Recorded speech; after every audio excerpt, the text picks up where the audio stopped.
Mga kwentong pambata ng mga Ingles. Pangarap sa isang gabi ng gitnang tag-araw.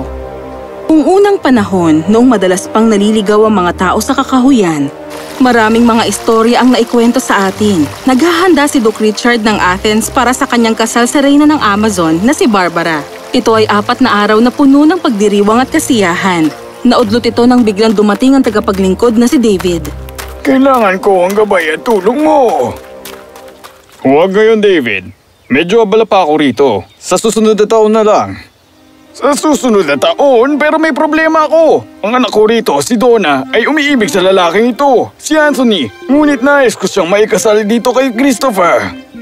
Tama ba ito, Donna? Opo, kamahalan. Mahal ko si Anthony. Bukod doon, magaling siyang manamit at lagi niyang pinupuri ang taglay kong kagandahan.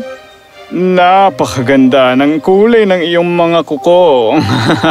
Oo, tama ka. Ang ganda, no? Donna, gusto ko rin ang kulay ng kuko mo. Tumahimik ka, Christopher. Oo nga, tumahimik ka, Christopher. Donna, ito ay batas ng Athens. Kailangan mong ikasal sa lalaking pinili ng iyong ama para sa iyo. O kung hindi, ay kailangan mong mamuhay bilang madre sa templo ni Diana. Ano? Nagulat si Donna sa narinig, ngunit siya rin ay sumang-ayon. Ang kaibigan niyang si Emily ay umiibig kay Christopher.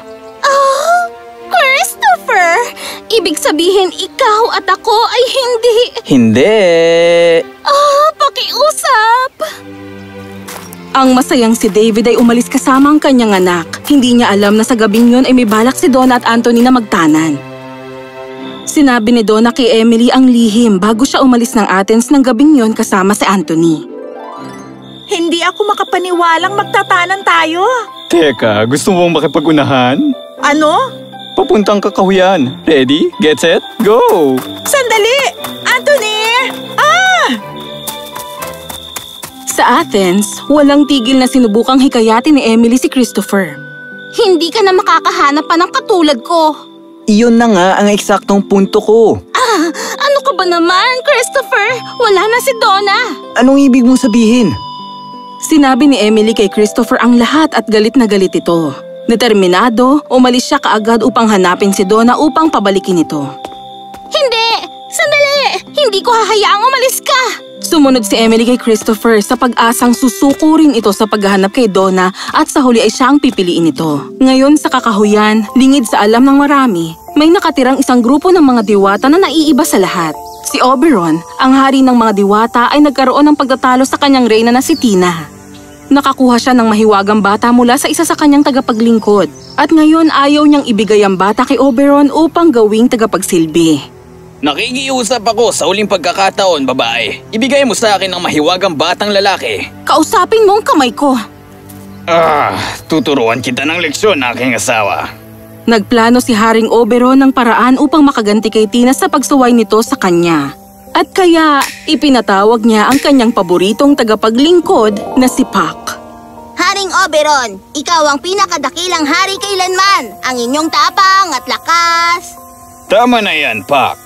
Wala akong oras para dito. Puck, gusto kong bumitas ka ng kulay lilang bulaklak na may katas na nakakapagpaibig sa unang nilalang na makita nila sa oras na sila ay magising. Gagamitin ko iyon kay Tina at papaibigin ko siya sa isang mahirap na nilalang.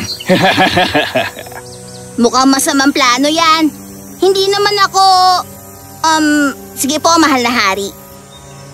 At kaya umalis si Puck upang hanapin ang kulay lilang bulaklak. Ngayon, tuturuan kita ng leksyon na hindi mo makakalimutan, Tina. Sandali lang, sino ang mga taong yun? Pwede bang iwan mo na ako mag-isa? Pero mahal kita, Christopher. Emily, tignan mo ang mga bituin at bilangin sila. Ganyan, karami, ang pagmamahal ko sa'yo. Pero umaga ngayon. Ganun na nga, Emily. Hoy!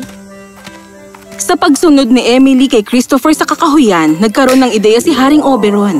Aking hari, narito na po ang bulaklak. Salamat, Puck. Ngayon, mayroon isang Athenian na hindi maganda ang pagtrato sa isang babae. Doon sila pumunta. Pumunta ka roon sa gabi at ikalat ang katas sa talukap ng mga mata ng binatang Athenian. Kapag nagising siya at nakita ang babae, iibig siya agad rito. Cute din po pala kayo kuminsan. Huwag mo na akong tatawaging cute ulit. Patawad po. Ngayon, tumungo na si Puck sa kaloob-looban ng kakahuyan. Nakita niya ang binatang Athenian at ang babae na natutulog sa magkahiwalay na puno. Ang problema ay ito sina Donna at Anthony. Oras na para sa katas ng pag-ibig.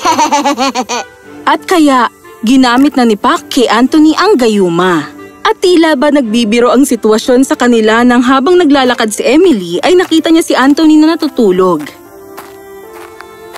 Anthony, gising! Nakita mo ba si Christopher?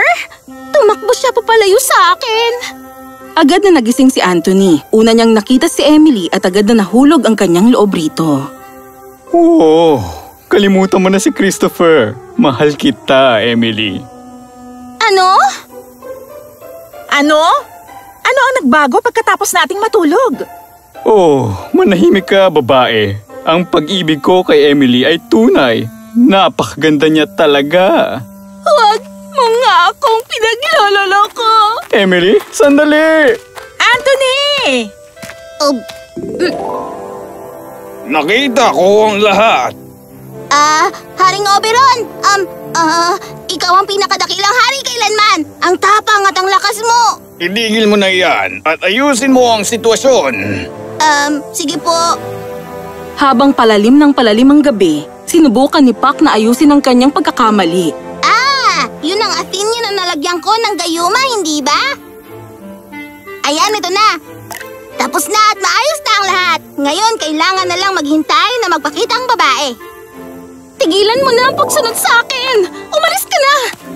Hindi, mahal kita higit pa sa lahat. Paano naman ako, Anthony? Ha? Emily! Ha? Emily, napakaganda mo naman. Kaya nga ba mahal na mahal kita? Hoy, lumayo ka nga sa kanya. Akin siya. Sa panaginip mo, Emily, sumama ka sa akin. Ikaw napakagandang binibini. Tumigil na kayong dalawa. Tigilan niyo na ang pagbibiro sa akin. Emily! Emily! Anthony! At doon nagsimula ang magulong pangyayari. Parehong nahulog ang loob ni Anthony at Christopher kay Emily dahil sa gayuma ng katas ng bulaklak. Tama na. Alam ko naman na hindi ako maganda kaya alam kong niloloko niyo lang ako. Umalis na kayo! Samantala, si Donna ay nakaramdam ng selos pero mas nagtataka siya kung bakit walang pumapansin sa kanya. Ano bang nangyayari? Anthony! Pansinin mo ako! Tingnan mo ang kulay ng mga kuko ko! Anthony! Emily! Emily! Oh, hindi! Anong nagawa ko? Ano ang ginawa mo? Haring Oberon, ikaw ang pinakadakilang hari kailanman. Ang tapang at ang lakas mo. Tumahimik ka, Puck. Kailangan nang matapos ang gulong ito. Inuutusan kitang ayusin ang mga bagay muli. Hindi na kita bibigyan ng isa pang pagkakataon. Opo, inyong kamahalan. Sinundan ni Puck ang apat sa gitna ng gulo at pagkalito ng mga ito. Sa wakas, nang mapagod ang apat sa kakatakbo sa paligid, nahimatay sila sa pagod. At doon na gumawa ng aksyon si Puck. Inilagay niya ang panumbalik na katas sa mga mata ni Anthony at Christopher. At nag-iwan siya ng isang mahika sa kanilang apat upang sa kanilang paggising ay iisipin nilang panaginip lang ang lahat ng ito. Kinaumagahan, nagtungo si Duke Richard at Reyna Barbara sa kakahuyan upang mangaso. Nakita nila ang apat na nakatulog sa lupa. Naroon din ang ama ni Donna. Ano ang ginagawa ng mga ito rito? Donna, ba't wala ka sa bahay? Sinabi ni Donna sa kanyang ama ang tungkol sa pagtatanan nila ni Anthony, ngunit hindi niya na maalala ang mga nangyari. Ama, patawad po. Mas nanaisin ko pang mamatay kaysa magpakasal sa ibang lalaki. Patayin niyo na po ako, Ama, dahil hindi ko na kayang mabuhay kung wala si Anthony. At ibibigay ko rin po ang buhay ko para sa kanya dahil siya ang dahilan kung bakit ako nabubuhay. Narinig ito ni Christopher at naisip kung gaano siya kahangal sa pagsunod kay Donna sa kakahuyan. Nagtungo siya kay David. David, alam kong gusto mong pakasalan ako ni Donna. Ngunit anong mabuting idudulot nito kung pareho namin hindi mahal ang isa't isa? Dapat mong ibigay ang kanyang mga kamay kay Anthony. Bukod dun, sa tingin ko mayroong taong nagmamahal sa akin ng buong puso. Isa akong hangal upang maghanap pa ng iba. Emily, pakakasalan mo ba ako? Oh, Christopher. Oo.